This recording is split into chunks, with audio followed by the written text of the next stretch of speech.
Assalamualaikum warahmatullahi wabarakatuh. Halo Bapak dan Ibu, teman-teman semua. Perkenalkan, saya Jawa Hidayah. Saya merupakan mahasiswa PPG di bidang studi PGSD di Unisulan tahun 2020.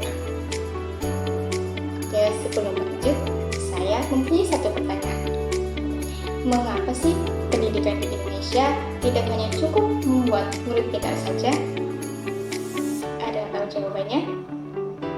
Oke, untuk mengetahui jawabannya, mari kita simak bersama-sama video selanjutnya. Pada hakikatnya, pendidikan di Indonesia memiliki tujuan yang lebih besar, yaitu membentuk manusia yang berkarakter dan berkepribadian Indonesia. Dengan fondasi utamanya adalah Pancasila. Dalam Undang-Undang Nomor 2 Tahun 2003, tujuan pendidikan nasional adalah mengembangkan potensi peserta didik agar menjadi manusia yang beriman, bertakwa, berakhlak mulia, sehat, berilmu, cakap, kreatif, mandiri, serta menjadi warga negara yang demokratis dan bertanggung jawab. Artinya, pendidikan bukan hanya soal tentang nilai ujian saja, melainkan pendidikan adalah proses untuk membentuk manusia seutuhnya. Di sini pendidikan memiliki dua fungsi utama, yaitu sebagai transfer of knowledge, yaitu pengetahuan, dan transfer of value, dari nilai kehidupan. Hal ini sejalan dengan pemikiran Ki Hajar Dewantara. Beliau menegaskan bahwa pendidikan adalah tempat tumbuhnya kebudayaan dan peradaban.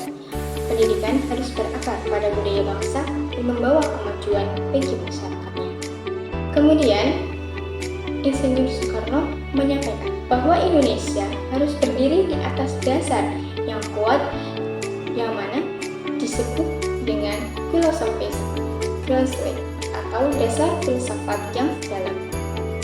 Dasar itulah yang kemudian dirumuskan menjadi Pancasila. Karena itu, dalam pendidikan nasional, Pancasila menjadi sumber nilai utama, yaitu ada nilai ketuhanan, kemanusiaan, persatuan, kerakyatan atau demokrasi, dan keadilan sosial. Bahkan, tujuan pendidikan nasional selaras dengan nilai-nilai tersebut. Misalnya, pendidikan menguatkan iman dan takwa. Yang kedua, membentuk manusia yang beradab, menghargai keberagaman, melatih sikap demokrasi dan kritis, serta menumbuhkan keadilan sosial bagi seluruh rakyat Indonesia. Namun, tantangannya adalah pendidikan Pancasila seringkali hanya sebagai hafalan saja, seolah-olah sama seperti mata pelajaran yang biasa.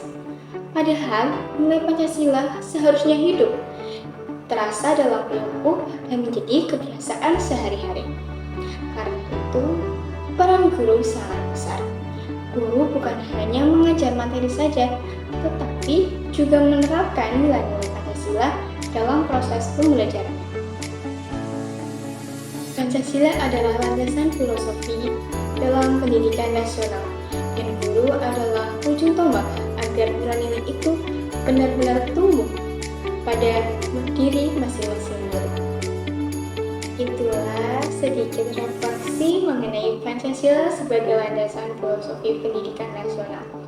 Semoga kita sebagai calon guru mampu menerapkan nilai-nilai Pancasila dalam proses pembelajaran dan mampu menanamkan nilai-nilai tersebut dalam diri kita sendiri dan diri murid kita semua. Sekian dan terima kasih. Wassalamualaikum warahmatullahi wabarakatuh.